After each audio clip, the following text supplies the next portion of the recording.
Welcome back. In this video, we're going to be talking about the different types of objections that you may run into in your sales process and what are some of the things underneath it so that you can overcome the actual objection appropriately and move forward with closing sales.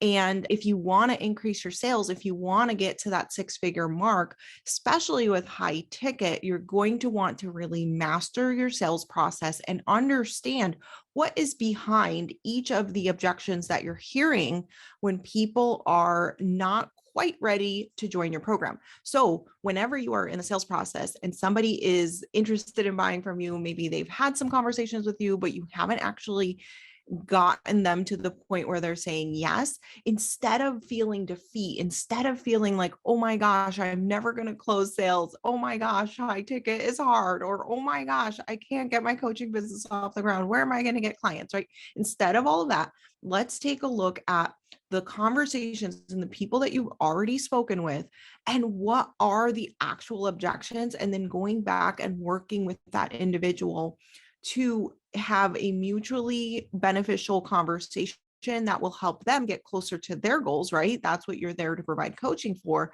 and also help you to, grow your business. So it is going to create win-win situations. Let's dig into those different types of objections and what they really mean underneath. So the first one is, I can't afford it. If you've ever tried to sell anything to anyone, you have heard this objection before. And what really is underneath this objection is, I don't see the value in this in my life right now. Okay. And so our job as the person who is having this conversation with the person and trying to get them to move forward with those goals is to show them what is the value of the work that we provide, right? So in your coaching, what is the value and what is that worth to them in their life? How will that make their life different? How will that make their life better? And really showing them that their life will be exponentially better when they decide and commit to working with you on this problem, getting to that solution and what that would really look like for them. The second one is, I don't have time, or now is not the right time. Either of those is really around the same core issue. And that same core issue is, I have a mile-long to-do list of 100 things. Right now, this problem is very low on my to-do list compared to other things I have going on. And so our job as the coach, as the person that is going to help them with something that they came to a phone call to get solved, they want a solution to this problem. Otherwise, why would they have shown interest in what you're doing, trying to get help from you, right? What is the point of all of that? It's because it actually matters to them. And sometimes the reason people aren't prioritizing those things in their life is because of underlying fears, underlying limiting beliefs. There's a million reasons, right? That somebody may be putting something lower on their to-do list than is actually aligned with who they truly are. And again, this is why I love working through objections, especially with coaches, because this is going to jumpstart your coaching relationship. This is how you are going to help them get even closer to their goals, because they are able to have this conversation with you and start actually committing to the goals that they set out for themselves. So how can you get this item on their to-do list? Let's say you're a health coach, right? And they're like, yeah, but I'm moving next week and I have this and I have my job and I have projects over here and my kids are, ending school, right? Their health goals may become lower and lower on that list, right? So your job becomes showing them how either can their health goals fit with the other goals that they have, or is prioritizing themselves first going to be the big domino that's going to help the rest of the things, right? That is your job as the coach, to show them how this is actually way higher priority for you than you are letting on. And that's why you're having this incongruence. And most of the time that is actually the case, right? They're there because they have this incongruence. If they're not, then maybe that is an opportunity to be like, you know what, this is not an ideal client, right? If they're just going to be making excuses, this is also the place where you get to like sniff that out and cut them now before you're in a coaching relationship with somebody who is completely unmotivated or unwilling to change. And so that distinction is very important and a very awesome opportunity with this objection specifically. Okay, number 3, it won't work for me because. So I get this all the time in business coaching, and I'm going to give you some examples just so that you understand how the mind really starts to work and then how I kind of do some reframes around it. A lot of times this is coming from all limiting beliefs about what's possible for somebody, what they can and can achieve in different situations and circumstances. But the reality is beliefs are just ideas, thoughts that we're having, and we can't believe everything our brain thinks, right? One that I hear often is, I can't build a 6-figure business because I have kids. Okay. So in that scenario, the person is giving the responsibility of growing their business, AKA the CEO role, to their children. Is that an appropriate designation of that? No. And this may trigger some of you. You might hate me now and turn this video off. And that's okay. But when we see that, right? And again, this is why that coaching relationship starts during the process of the sales process. That coaching relationship begins, because if that's a limiting belief, their children aren't going anywhere, right? Like, we need to help them to get their power back and put the CEO role and the responsibility of growing a business back on themselves instead of blaming the children, right? As an example. Now, there are also other factors, right? Sometimes people with children are saying, I can't grow a 6-figure business because they're comparing themselves to Sally, who has no children and grew her 6-figure business in 2 months, right? That's completely a different situation, right? And so that conversation allows you, that conversation about their actual objection, right? If I just took, this won't work for me because, as an answer, like, yep, you're right, right? That doesn't help anybody, right? But if we get to the root, okay, well, why do you think you can't? Oh, I can't because I have children. Okay, then we can work with that, right? Well, what is it about having children or not having children that would help you or hurt you in this situation? And when you dig into it, it starts to reveal itself to you. Again, back to that example, right? If the issue is actually just more of a comparison thing, not thinking that, their kids are like actually preventing them, but they're actually just comparing themselves to somebody else, then in that case, we need to work on that, right? How does it benefit you to compare yourself to people? Is it accurate, right? All of that is the beginning of the work of the coaching relationship that you're going to have to work through anyways. And so you might as well work through this early on and make sure they are fully committed to coaching when you are in that sales process. Okay, other examples, right? Maybe they're saying, okay, well, I'm in such and such industry, right? I always get all the time, but I'm not in a business industry, or I'm not in like a money-making industry. Can I make this work?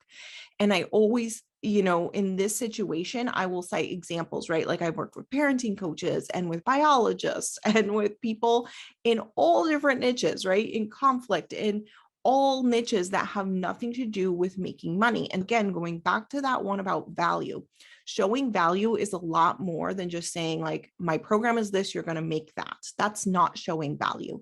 There are different ways to show value besides like money in, money out. Like, that is not the only way to show value. And in fact, I think that's actually pretty lazy marketing.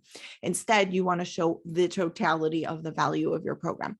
All right. Again, all of these things are things that will come out in your sales conversation with the person. And the beautiful thing about that is you can start to work on the actual problem, which in this case, if they think it won't work for me because the problem is the limiting belief. I'm not saying that you're going to coach them. I'm saying you work on the belief that is preventing them from committing to the result that they want. Okay. And then the last one is, I have to ask my significant other. This is another one of those most common objections that we hear in the sales process. And what this is actually saying is, I need validation to feel safe here.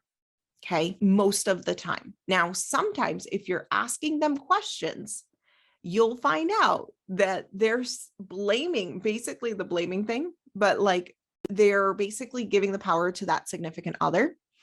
And again, that would go back to, do they see the value? Is this high enough in their priority list? And are there any limiting beliefs, right? We would have to kick that back and make sure that what they're actually seeking, right? Ask clarifying questions. If you get this objection, right? I need to ask my significant other. Okay, ask clarifying questions. What is it that you need to talk to them about? Why, how would this be helpful? What is your relationship like with them?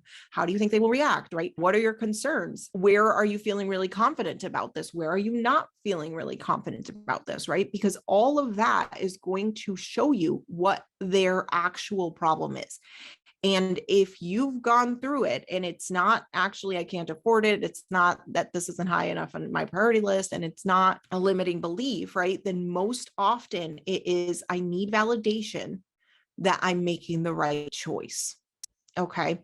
And you can take this either way, right? Like you can allow them to get that validation. You can give them some validation yourself. But I think the most powerful thing you can do is remind them that they can get and create their own validation for themselves. Again, that's you starting that coaching process, which coaching is all about empowering people and helping people to live their best life and to be decisive and make decisions for themselves and really create change. Again, depending on your time constraints, your conversation, your relationship, like there's a lot of dependence there, but you could also start to show them that they can actually seek validation from themselves if that is really the true need underneath. Okay. Overall, in summary of these 4 points. So I can't afford it means I don't see the value in this investment. If they're saying, I don't have time for this, or now is not right time, what they're really saying is, I have 100 things on my to-do list, and this is a lower priority than other things that are higher priority. If they're saying this won't work for me, because they're really just showing you the limiting beliefs that they have, and it's an opportunity to work through them. And if they're saying, I need to speak to my significant other, it's one of two things. It's a cover up for one of the other 3 prior objections, or it is them actually saying, I need validation, and you can address it. So overall, I hope that the big picture takeaway from this is, when you hear an objection, it is an opportunity to begin a proper coaching relationship with this person. It is not mean like hearing an objection does not mean by any way, shape, or form that they're not going to buy, that they're not interested, that this is not going well for your business. It means none of that. Instead, what it is an opportunity for you to help them commit to the goal that they have, and to commit to moving along and making progress in that goal in the coaching relationship with you. And how you handle these objections is going to allow you to create a really solid coaching relationship from the get-go. In addition, you always have the opportunity to release the client if you feel it is not a fit, based on their objections, based on your conversations with them and how it's going in that situation. So I hope you enjoyed this video. If you liked it, make sure you hit subscribe. If you want other videos about how to grow a $100,000 plus coaching business, make sure you hit subscribe and watch our future videos. And for those of you who want to take your business to the 100K plus mark, make sure that you join our free training, 5 steps to build a $100,000 plus coaching business in part-time hours. This training is going to walk you step by step through what to do in order to grow your business, what the different parts are to get it going, to make sure you're hitting those numbers, to sell your programs. Go to impactdrivenentrepreneur.com/training to get started today, and you can start watching that training instantly. I'll see you on the other side.